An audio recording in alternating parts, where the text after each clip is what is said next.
The moon hung like a pale specter in the midnight sky, casting eerie shadows that danced on the walls of my empty house. It had been a year since I lost her, the love of my life, Sarah.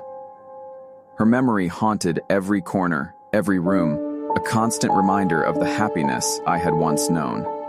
I had tried to move on, tried to drown my grief in work and solitude, but her absence was a void that nothing could fill. I found myself pacing the hallways, restless, unable to escape the ghost of my own memories. The clock ticked, each second echoing through the silence like a heartbeat. Sleep was elusive, my dreams tormented by visions of her smile, her laughter, and the warmth of her touch. But tonight, as the clock struck midnight, something changed. A whisper of wind brushed against my cheek, and a chill ran down my spine. I turned toward the source, heart racing.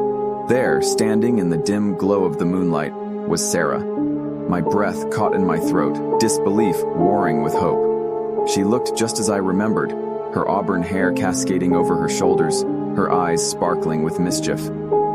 Sarah? My voice trembled, a mixture of fear and longing. Her lips curved into that familiar, gentle smile. "It's me, my love," she whispered, her voice like a melody that I had thought I would never hear again. Tears welled in my eyes as I reached out a trembling hand. It was impossible, illogical, but I couldn't deny what was before me. I felt her fingers interlace with mine, her touch sending a jolt of electricity through my veins. "I've missed you so much," I choked out, my voice breaking. "I've missed you too," she said softly, her gaze never leaving mine. The night passed in a blur as we talked, reminiscing about our happiest moments.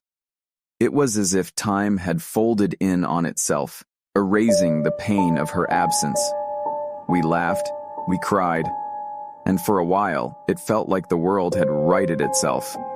But as dawn approached, she grew fainter, her form flickering like a fading candle. "I have to go," she said, her voice carrying a hint of sadness. "No, please don't leave me again," I begged, holding on to her as if my life depended on it. She caressed my cheek, her touch bittersweet. "Remember me, but don't be consumed by grief. Life is meant to be lived, even after death."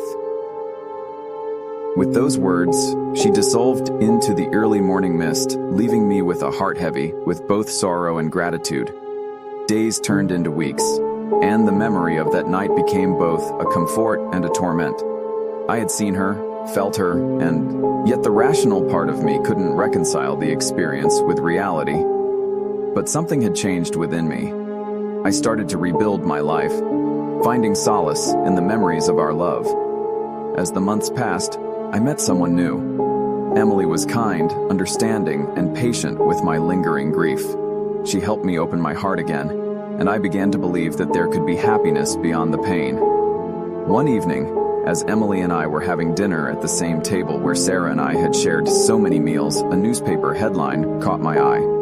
The words struck me like a thunderbolt. "Cold case murder solved. Husband confesses to killing wife." I felt the blood drain from my face as I read the details of the case. The victim's name was Sarah, and the circumstances eerily mirrored the night of her death. The evidence pointed to a robbery gone wrong, but the truth was much darker. I stumbled backward, my mind reeling. "Are you okay?" Emily asked, concern etched on her face. I looked at her, my heart pounding. Could it be a coincidence? The timing was too uncanny, too twisted. I excused myself and rushed to the attic, where I had stashed away old mementos. I retrieved the faded photograph of Sarah and me taken on our honeymoon and compared it to the newspaper photo.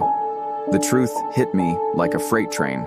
The man in the photograph, the one confessing to her murder, was me. My hands trembled as I sat down, memories flooding back. Memories I had repressed, distorted by grief. I had loved her, yes, but I had also grown jealous and possessive. That night, we had argued, and in a fit of rage, I had taken her life. The shock of what I had done had caused me to block out the memories, creating a false narrative of her death as a random act of violence. Emily found me later, broken and weeping. I confessed everything to her, revealing the darkness I had buried within myself. "I don't understand," Emily whispered, tears in her eyes. "Why didn't you turn yourself in?" "I couldn't face what I had done," I said, my voice barely audible. "I thought I could escape it, start anew." And in the midst of it all, Emily's eyes held a mixture of pity and fear, as if she were beginning to understand the darkness that had always lurked within me. In the end, the ghost that had visited me that fateful night wasn't Sarah. It was my own guilt.